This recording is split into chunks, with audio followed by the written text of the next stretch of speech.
In February 1946, about 20,000 members of the Royal Indian Navy across the port cities of Bombay, Calcutta, Karachi, Madras, Jamnagar, Vishakhapatnam, Cochin, and even Aden and Bahrain in West Asia and the Persian Gulf observed a strike that proved to be a mortal blow to the entire British Empire. Because it was the first time that an armed force was turning its ire at their own commanders. It was a chain of events that led to the Great Naval Mutiny. On one hand, India was in turmoil because of the trial of the Indian National Army soldiers who had fought with Netaji Subhash Chandra Bose against the British. On the other, the forces were massively demoralized. The Second World War had led to a rapid expansion of the Royal Indian Navy. In 1945, it was 10 times larger than it was in 1939. But when the war ended, the British troops were given medals, while the Indian troops had to face unemployment. But the final trigger was the terrible living conditions that the Indian sailors had to face.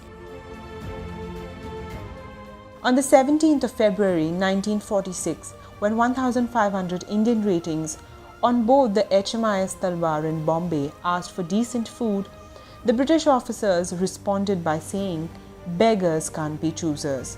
The next day, the men decided to launch a slow-down protest during which they carried out their duties slowly. To this, the furious commanding officer F.W. King called them sons of coolies. The men stopped working completely and raised the slogan, "Quit India." When the message spread, 11 shore establishments and 60 other Royal Navy ships harboured at Bombay joined the protest. All hell broke loose. A strike which had been started as a protest against poor quality food now took the shape of a nationalist movement. On the 19th of February, a Naval Central Strike Committee was elected. It formulated a charter of demands that included the release of all political prisoners, equal pay, and the eviction of British nationals from India, among other things. Soon, radio messages were sent to naval establishments across the country and even ships at sea, urging all hands to join the strike. Everywhere, the Union Jack was pulled down, and in its place, the three flags of the Congress, the Muslim League, and the Communist Party were hoisted. A total of around 80 ships, 4 flotillas, 20 shore establishments, and more than 20,000 ratings joined the mutiny. The masses wholeheartedly supported the soldiers of the Navy. In fact, in Bombay, a day-long general strike was called in support of the mutineers. In the following days, the sailors left their posts and with the public jumped into lorries and marched in procession on all thoroughfares in the city. However, although there was popular support, the mutiny lacked the support of political leaders who saw the dangers of a mutiny on the eve of independence. Mahatma Gandhi and Muhammad Ali Jinnah both condemned the unplanned uprising.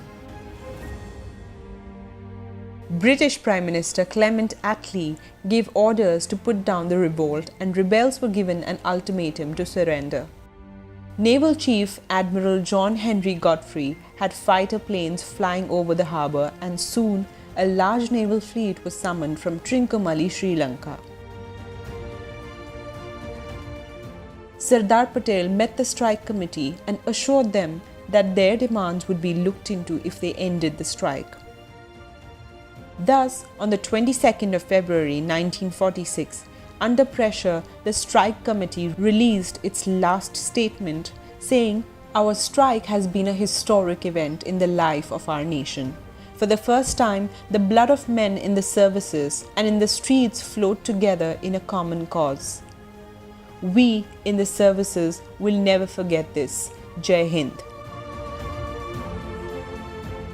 Between 300 and 500 members were dismissed from the Navy, arrested and court-martialed. Sadly, the lack of political support made the uprising an isolated event.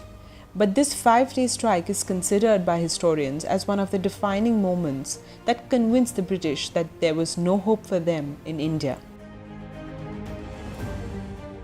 In 2001, the Royal Indian Navy mutiny was set in stone when a statue commemorating the event was inaugurated at Colaba in Mumbai.